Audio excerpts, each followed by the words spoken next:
নমস্কাৰ। আজি পাঠ কৰিবলৈ লৈছো বিশিষ্ট লেখিকা স্নেহদেৱীৰ এটি জনপ্ৰিয় গল্প নাম দিম কল্যাণী। ব্যস্ততাপূৰ্ণ বিয়াঘৰ। কইনাঘৰত দায়িত্ব লৈ আবেলিৰ পৰা ব্যস্ততা বাঢ়ে।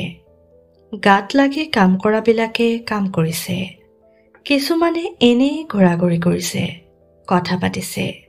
দায়িত্ব লৈ কাম কৰাবিলাকেও মাজে মাজে কথা পাতিছে, কিন্তু সেইবোৰ দৰকাৰী কথা, কামৰ কথা। সন্ধ্যা লগাৰ আগতেই বিয়াঘৰৰ বিজুলী চাকিবোৰ জ্বলাই দিয়া হ'ল। লগে লগে উখল মাখল আৰু হাই উৰুমিও বাঢ়িল। গোটেই দিনটো কিনকিনীয়া বৰষুণ হৈ থকা বাবে নানান ধৰণৰ অসুবিধায়ো দেখা দিছিল। কইনাৰ সম্পৰ্কীয় মামীয়েক এগৰাকী সেইদিনাই আহি পাইছে। বয়সস্থা মহিলা। তেওঁৰ গাটো বৰ ভাল লাগি থকা নাছিল, যেন ৰেলৰ ভাগৰ মৰাই নাই। তেওঁৰ অকণমান সময় বিচনাত পৰি থাকিবৰ মন গ'ল, কিন্তু বিয়াঘৰত তেনে সুযোগ পোৱাও টান হয়। তথাপি ভিতৰলৈ গৈ এডোখৰ ঠাই বিচাৰিলে, য'ত তেওঁ এখন্তেক বাগৰিব পাৰে। আটাইকেইটা কোঠা মানুহ আৰু বস্তুৰে ঠাহ খাই আছে। শোৱা পালেংকেইখন খুলি থোৱা আছে। বিয়াঘৰত ৰাতি মাটিত ঢলা বিচনা কৰি লোৱাৰ ব্যৱস্থা, কিন্তু আজি ৰাতি হয়তো শোৱাৰ কথা কোনেও ভবা নাই। তেওঁ ঘূৰি ঘূৰি এমূৰৰ কোঠা এটালৈ সোমাই গ'ল। কোঠাটোত পোহৰ কম। তাত এখন ডাঙৰ বিচনা, আঁঠুৱা তৰা আছে। আঁঠুৱাৰ ওপৰত চাৰিওফালে মেলি থোৱা আধা শুকান কাপোৰ কিছুমান ওলমি আছে। তেওঁ ওচৰ চাপিকৈ আঁঠুৱাখন অলপকৈ দাঙি চাই দেখিলে কেইবাটাও সৰু ল'ৰা-ছোৱালী টোপনিত লাল কাল হৈ পৰি আছে। তেওঁ বুজিলে কেঁচুৱা থকা মাকবোৰে ইয়াতে নিজৰ নিজৰ কেঁচুৱা শুৱাই থৈছে। আন সময়ত হোৱা হ'লে তেওঁ তেতিয়াই তাৰ পৰা ওলাই আহিলেহেঁতেন, কিন্তু তেওঁ বৰ ভাগৰ লাগিছিল। সেইবাবে বিচনাৰ দাঁতিতে লাহেকৈ অকণমান ঠাই উলিয়াই হাতৰ বাউসীত মূৰ থৈ কাটি হ'ল। চকু দুটা মুদি দিলে। হওক, কোনোমতে অলপ সময় পৰি থাকিব পাৰিলেই হয়, খন্তেক জিৰণি লাগে। এটা চিন্তাই তেওঁৰ ভাগৰ বঢ়াইছিল। এই বয়সত তেওঁ বিয়া খাই ফুৰিবলৈ অহা নাই। মানুহে অৱশ্যে নাজানে, আজি প্ৰায় এমাহৰ আগতে তেওঁৰ চিৰৰুগ্না ভনীয়েকে তেওঁক চিঠি দি মাতি পঠিয়াইছিল। তেওঁ আহিল। ভনীয়েকৰ ঘৰ ইয়াৰ পৰা 60 মাইলমান দূৰৈত। তাৰে পৰাই আজি বিয়াঘৰলৈ আহিছে। বিয়াৰ নিমন্ত্ৰণ বহুদিন আগতেই পাইছিল। মানুহে ভাবিব, এই বুঢ়া বয়সতো বিয়া খাবলৈ ইমান হেঁপাহ। ভাবক, কাৰ ভাবক বাধা দিব? এই যে এতিয়া তেওঁ নিজে চিন্তাৰ সূত্ৰ মেলি দিছে, তাক জানো নিজে বাধা দিব পাৰিছে? কেৱল মনত পৰিছে ভনীয়েকৰ কথা, ৰজতৰ কথা, ৰজতৰ বিয়া পতাৰ কথা। ভনীয়েকে তেওঁক কৈছিল, বাইদেউ, মোৰ অৱস্থা দেখি চাই তুমি ভাল ছোৱালী এজনী চাই ৰজতৰ ঘৰখন পাতি দিয়া। মই চাই যাওঁ। মই সংসাৰত কেইদিন আছো ঠিক নাই, এই ভাৰ তুমি লোৱা। ভনীয়েকৰ কথাত তেওঁ ব্যথিত হৈ পৰিছিল। ৰগীয়া ভনীয়েকৰ গাত হাত ভৰাই সান্তনা দিছিল। ৰজতক তেওঁ সুধিছিল, ৰজত, তোৰ বিয়াখন সোনকালে পাতিব লাগে নহয়, পাতক জেঠাই। পাতক মানে? মাৰে কৈছে অতবোৰ ছোৱালীৰ প্ৰস্তাৱ আহিছে, তোৰ কেনেকুৱা পচন্দ তই হেনো নকৱ। তইহে পচন্দ কৰিব লাগে, আমাক ক'ব লাগে। জেঠাই, আপোনালোকে যাকে ভাল দেখে মোৰ আপত্তি নাই। আপোনালোকে মোৰ বেয়া এটা নকৰে, মাক মই এই কথা আগতেই কৈছোঁ। তেওঁৰ চিন্তা হ'ল, বহুত ল'ৰাই মাক বাপেকক এনেকৈ কয়, অথচ মন ক'ৰবাত বন্ধা থাকে। শেষত বিয়া হ'ব, বিয়াৰ পিছত অশান্তি হয়, কেতিয়াবা বিবাহ বিচ্ছেদো হয়গৈ। সেই ৰজতক আকৌ কৈছিল, পিছে আমি পচন্দ কৰা ছোৱালী বিয়া কৰাই পিছত যদি অশান্তি পাওঁ? ৰজতে বাধা দি কৈছিল। আপোনালোকৰ ওপৰত বিশ্বাস আছে জেঠাই, তথাপিও যদি অশান্তি পাওঁ নিজৰ ভাগ্য দুখ বুলি ভাবিম। তেওঁ ভাবিছিল যে ৰজতৰ কথাবোৰ আজিকালি ল'ৰাৰ কথাৰ দৰে লগা নাই। আজিকালি অভিভাৱকৰ ইচ্ছামতে বিয়া কৰোৱা বৰকৈ দেখা নাযায়। সেইবাবে তেওঁৰ মনত সন্দেহ হৈছে। ক'ৰবাত তাৰ মন বান্ধ খাই আছে নেকি, সেই কথা একো নুলুকাই অকপতে ক'বলৈ তাক অনুৰোধ কৰিছিল। কিন্তু ৰজতৰ সেই একেই উত্তৰ, একো নাই, তাৰ ক'তো একো সম্পৰ্ক নাই। আৰু মাক জেঠায়েকৰ ওপৰত তাৰ পূৰা বিশ্বাস আছে। তেওঁ তীক্ষ্ণ দৃষ্টিৰে ৰজতৰ ফালে চাই তাৰ যেন অন্তৰৰ ভাষা পঢ়িবৰ চেষ্টা কৰিছিল। কিন্তু তেওঁৰ অনুমান হ'ল ৰজতে মিছা কথা কোৱা নাই। সি সঁচাকৈয়ে মাক জেঠায়েকৰ ওপৰত সকলো এৰি দিছে।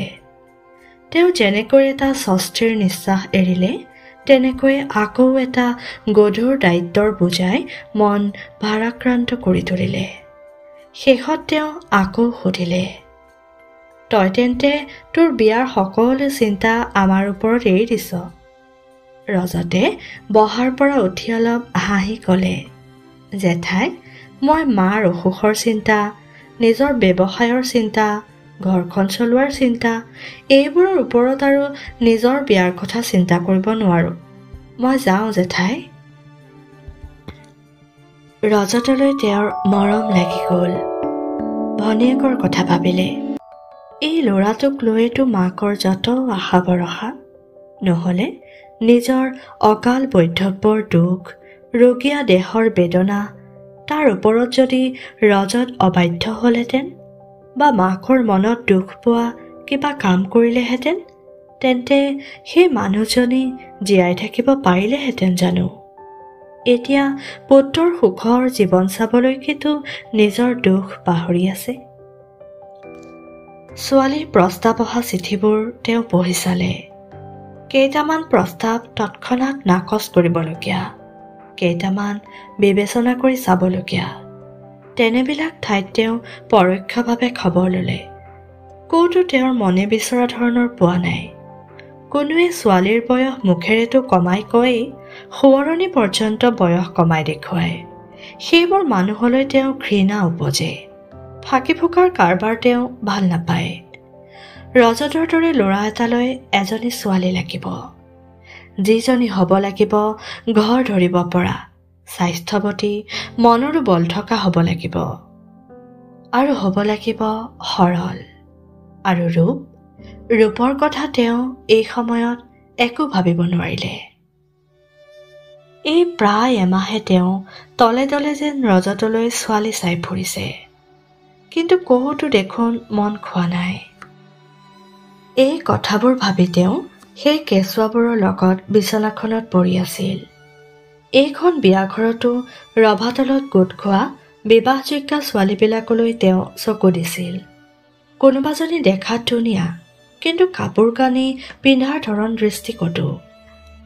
কোনোবাজনী আনফালে ভাল হ'লেও অলপ কথাতে হাঁহি প্ৰায় বাগৰি পৰা ধৰণৰ পাতল। কোনোবাজনী আকৌ কইনাৰ ওচৰত বহি অনবৰত নিজৰ মুখকে আইনাত চাই মাজে মাজে কাপোৰ চুলি ঠিক কৰিছে। চিন্তাৰ শেষ নাই।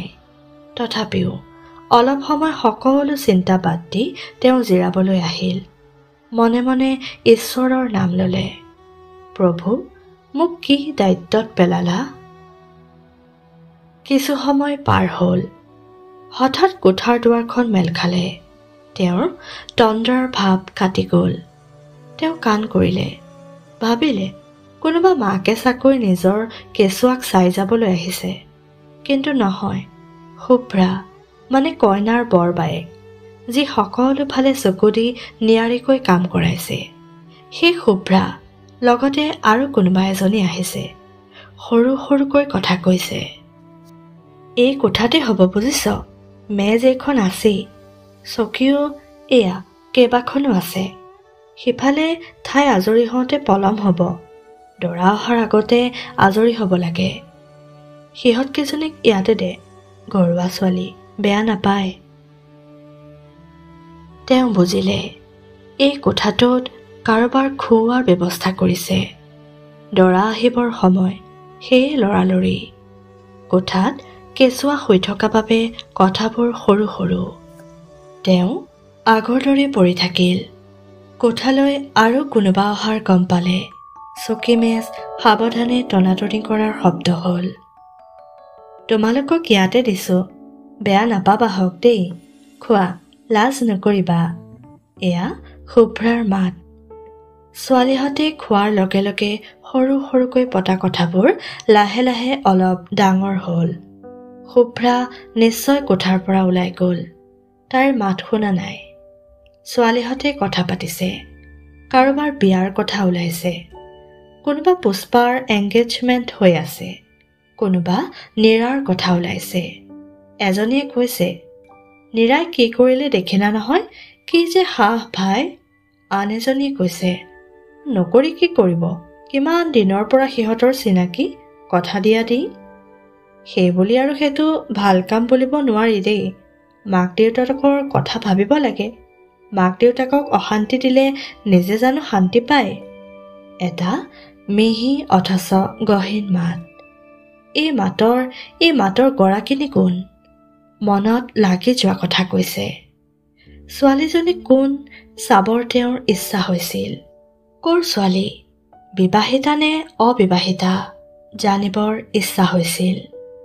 কিন্তু আঁঠুৱাখন অলপকৈ দাঙিলেও আঁঠুৱাত মেলি থোৱা সেমেকা কাপোৰবোৰে আঁৰ কৰি আছে। তেওঁ আঁঠুৱা দাঙিবৰ চেষ্টা নকৰিলে। কথাবোৰ শুনি থাকিল, যেন ৰেডিঅ'ৰ নাটকহে শুনিছে। এবাৰ কোনোবা এজনী আহি সিহঁতক কিবা লাগিব নেকি খবৰ কৰি গ'লহি। চাহ দি গ'লহি। আকৌ আগৰ প্ৰসংগৰে আলোচনা।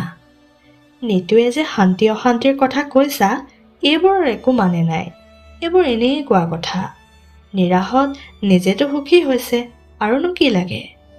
নহয়, মই তেনেকৈ নাভাবোঁ দেই। মানুহ পশু নহয়। ঈশ্বৰে বিবেচনা শক্তি দিছে। সকলো ফালে ভাবি চাব লাগে। নীৰাহঁতে এতিয়া হয়তো নিজক সুখী বুলি ভাবিছে। বাধা দি এজনীয়ে ক'লে, তুমি বৰ বয়সস্থাৰ দৰে কথা কৈছা। মইতো তোমালোকতকৈ বয়সত ডাঙৰেই। একেলগে মৰা হাঁহি শুনা গ'ল। হয়নে নিতু? শুনিছিলোঁ কোনোবা এজনৰ লগত বোলে তোমাৰ প্ৰায় ঠিক হৈছিল। বয়সত তোমাতকৈ সৰু বাবে হেনো বিয়া নহ'ল।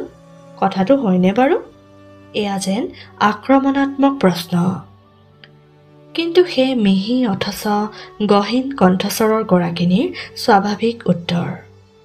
কোনোবা 23-24 বছৰীয়াই যদি মোক বিয়া কৰাব খুজিছিল, তেন্তেতো সেইটো হ'বই। তাৰমানে তোমাৰ বয়স 23-24তকৈ বেছি? নিশ্চয়। এতিয়া 26 বছৰ চলি আছে।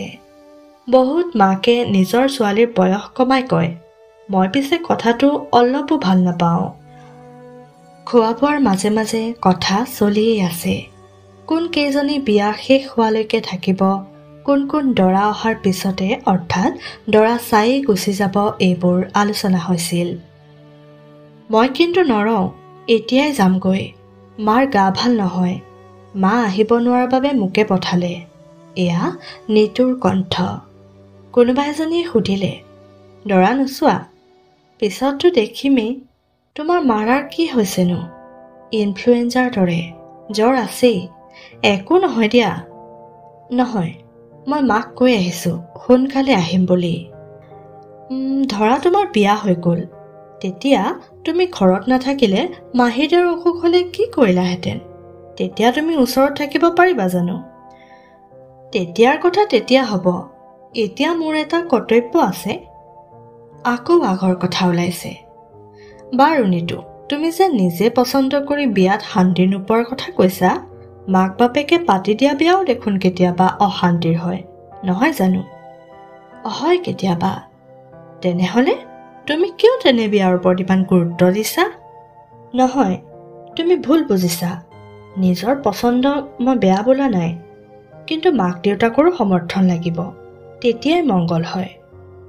মোৰ কথা হ'ল মাক দেউতাকে নিজৰ ল'ৰা ছোৱালীৰ ভালটোকে সদায় চিন্তা কৰে, তথাপিও যে কেতিয়াবা অশান্তি হয় সেইটো নিজৰ কপালৰ কথা। সেই বুলিয়ে মাক দেউতাকৰ অমতে কৈ তেওঁলোকৰ মনত আঘাত দিয়া আৰু তেওঁলোকৰ আশীৰ্বাদৰ পৰা বঞ্চিত হোৱা দুৰ্ভাগ্যৰ কথা দেই। অন্তত মই তেনেকৈয়ে ভাবোঁ। আঁঠুৱাৰ ভিতৰত মানুহগৰাকীৰ উৎকণ্ঠা বাঢ়িল। এই ছোৱালীজনী কোন? আঁঠুৱাৰ ভিতৰৰ পৰা চাবলৈ যত্ন কৰিলেও মিছা, কিন্তু চাবই লাগিব। বয়স ২৬ বছৰ, নাম নিতু, মাক বাপেক আছে। ছোৱালীজনী শিক্ষিতাও। আৰু তাইৰ কথা, তাইৰ চিন্তাধাৰা, তাইৰ কথাৰ সুৰ যে ৰজতৰ কথাৰ লগত মিলি যোৱা। তাইৰ কথা শুনি তেওঁৰ মুখ গৈছে, তাইক পচন্দ কৰিছে। ছোৱালীজনী চাব লাগিব, কিন্তু তাইক দেখি যদি অপচন্দ হয়, যদি। তেওঁ ঘপকৈ বিচনাৰ পৰা উঠিল, আঁঠুৱা দাঙি বাহিৰ ওলাল। ছোৱালীহঁতে তেওঁক দেখি অলপ অপ্ৰস্তুত হ'ল। এগৰাকী বয়সস্থ মহিলা সেই কোঠাত আছিল বুলি সিহঁতে একেবাৰে গম পোৱা নাছিল। সিহঁতৰ কথা বতৰাবোৰ এওঁ শুনিলে বুলি সংকোচ হ'ল। তেনে সময়তে শুভ্ৰা সোমাই আহি তেওঁক দেখি ক'লে, "অঁ বৰমামী, আপুনি ইয়াত আছে। মই আপোনাক বিচাৰি ফুৰিছোঁ কিবা এটা খুৱাওঁ বুলি।" "মই নিজেই বিচাৰি খামগৈ নহয়, তহঁত ব্যস্ত হ'ব নালাগে। এই বিচনাখনতে অলপ জিৰালোঁ অ'। এওঁবিলাক ওচৰৰে নেকি? চিনাকি কৰি দেচোন।" শুভ্ৰাই আটাইকেইজনীৰে চিনাকি দিলে। তেওঁ নিতুলৈ চালে, ভালকৈ মন কৰিলে। তাইৰ বিষয়ে শুভ্ৰাই কোৱা সকলো কথা মন দি শুনিলে। ছোৱালীজনী নিয়মীয়া ওখপাখ, চেহেৰা মজলীয়া, কাপোৰ কানি পিন্ধাৰ ধৰণেও সুৰুচিৰ পৰিচয় দিছে। নিতুৰ দেউতাকৰ নামটো আকৌ এবাৰ সুধিলে। পাহৰি যায় বুলিয়ে মনত ৰখাৰ বাবে দুবাৰ সুধি ল'ব লগা হ'ল। ক'লে, "নামটো চিনাকি যেন লাগিছে।" মনতে নিজকে ক'লে, দৰকাৰত এষাৰ মিছা কথা ক'ব লগা হ'ল। অৱশ্যে এই মিছা নিৰ্দোষ। বাধা নাই, কেনিও বাধা নাই। তেওঁ মনতে আকৌ নিজকে ক'লে, পালোঁ, এইজনী ছোৱালীকে মই বিচাৰি ফুৰিছোঁ। জন্ম মৰণ বিবাহ এই তিনিটাত মানুহৰ হাত নাই। ভগৱানৰ ইচ্ছাতেই সকলো হয়। মই আৰু ৰজতলৈ ছোৱালী বিচাৰি নুফুৰোঁ। ছোৱালীকেইজনীৰ আৰু অলপ ওচৰ চাপিকৈ তেওঁ সুধিলে, "তোমালোকৰ ভাল নামকেইটা কি কোৱাচোন? তোমাৰ?" কোনোজনীৰ একেটাই নাম, ঘৰতো বাহিৰতো। কোনোজনীৰ বেলেগ। আটাইকেইজনীয়ে নিজৰ নাম ক'লে। নিতুৰ নাম কনকা। তেওঁ মনতে উচ্চাৰণ কৰিলে। তেওঁ মনতে ক'লে, নামটো ভাল, তথাপিও মই তোমাৰ নাম দিম কল্যাণী। সঁচাকৈ কল্যাণী তুমি। বৰমামী, বলক কিবা এটা খাওঁগৈ। গাটো ভাল পাইছেনে বাৰু এতিয়া? শুভ্ৰাই সুধিলে। তেওঁ হাঁহি উত্তৰ দিলে, পাইছোঁ আই। গা মন দুয়োটাই ভাল লাগিছে, বৰ পাতল লাগিছে। ব'ল আই, দৰা আহি পাবৰ সময় হ'বহি এতিয়া।